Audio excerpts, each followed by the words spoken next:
Good morning. I'm glad you clicked on the video. This is worship style COVID-19, the only way that we can meet together. And what a thrill and what a privilege it is to gather as a church, no matter where we've come from. I just want to thank everyone for their prayers and their thoughts and the emails and the texts that I received. And Henry, we are so grateful to be back from Israel. We had actually a really wonderful trip. We learned so much and had great experiences as we walked with Jesus in the places where he was, and just gained a lot of understanding. And just so you know, the Old Testament's pretty important in terms of the things that Jesus said, and I hope to share some of those things with you as we continue meeting together. In the meantime, why don't we have a time of worship and just gather our hearts? I want to begin by reading Psalm 131. That'll be our focus for this morning. My heart is not proud, O Lord. My eyes are not haughty.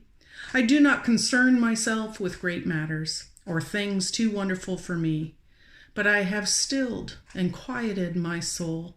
Like a weaned child with its mother, like a weaned child is my soul within me. Thus we put our hope in the Lord, both now and forevermore. What a great comfort that text is, and a reminder of our attitudes toward this COVID-19, to remain calm and quieted and to trust in God. I want to just share some thoughts this morning in relation to all of these kinds of things. You know, the other day as I was recovering from jet lag, just sitting on my couch and looking out the window, I couldn't help but notice all the birds that were fluttering around. I saw robins and red-winged blackbirds and mourning doves and so many more that I can't even identify because I'm not really a bird person. And what were they doing? They were pecking in the grass, finding food. They were gathering straw and twigs to make their nests. They were getting on with life. And of course, it reminded me of that wonderful text from Matthew 6, where Jesus talks about worrying. And there he says, "Therefore I tell you, do not worry about what you will wear or what you will eat or drink, or about your body. Is not life more important than food, and the body more than clothes? Look at the birds of the air. They do not sow or reap or store away in barns, and yet their heavenly Father feeds them. Are you not much more valuable than they? Can any one of you, by worrying, add a single hour to your life?" Well, we know that we can't. We can't add on to our lives, and we can't even control so much, like COVID-19. And we're experiencing a time of bare minimums. You know, with public activities canceled and we find ways to do without. But there's beauty in that as well.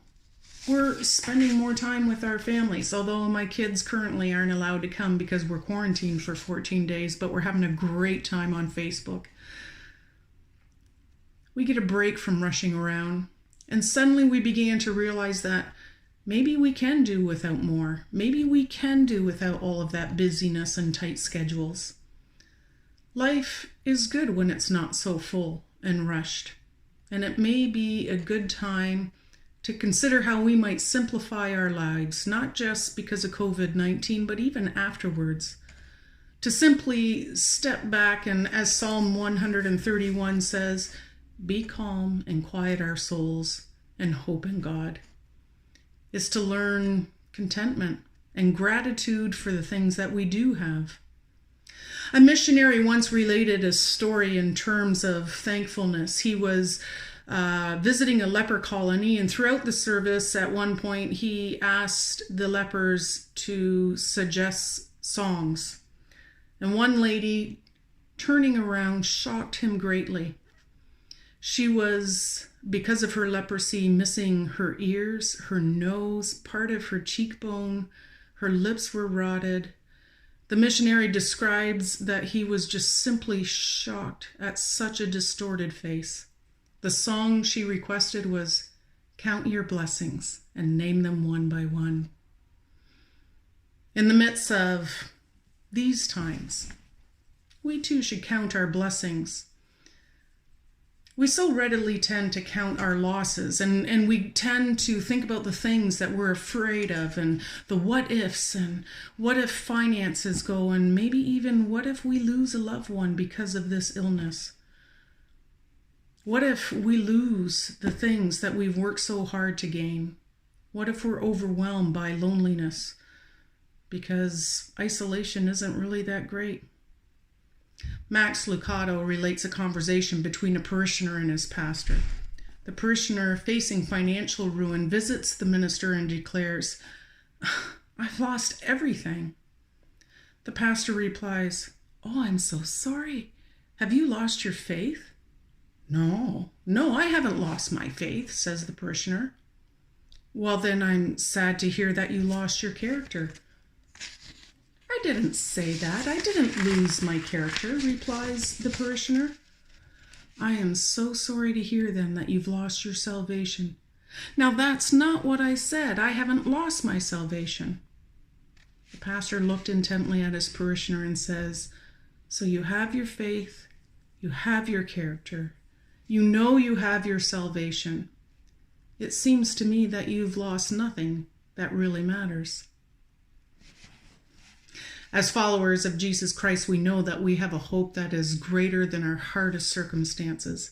And I suspect that our isolation journey may take longer than we think, and many will face real hardships.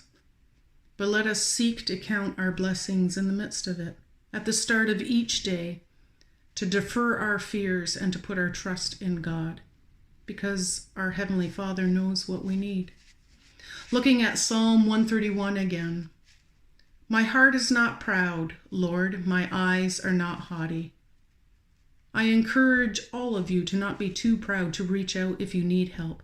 Give me a call, give your elders a call. Let us know how we can walk with you, encourage you, or help you if you're facing difficult challenges. "I do not concern myself with great matters or things too wonderful for me," says the psalmist.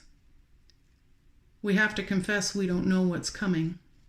But God promises, "I am with you." So let's look to him for strength. "But I have calmed and quieted myself. I'm like a weaned child with its mother, a weaned child. I am content." Can we calm our fears as much as that is possible and look to trust deeper?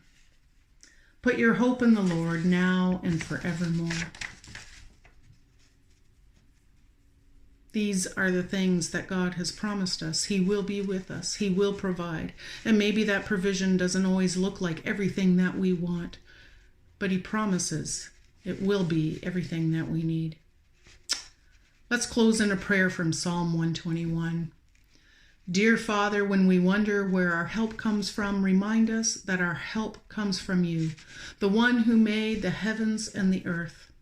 Our God, who watches over us, never slumbers nor sleeps. Remind us that you watch over us, and the sun will not harm us by the day, nor the moon by night, that you will keep us from all harm, that you will watch over our lives, both now and forevermore. Blessings, my friend, and I pray that together with all the saints who are struggling side by side, that you may have the power to know just how high and wide and deep and long the love of Christ is for you. Have a wonderful Sunday, and thanks for joining me.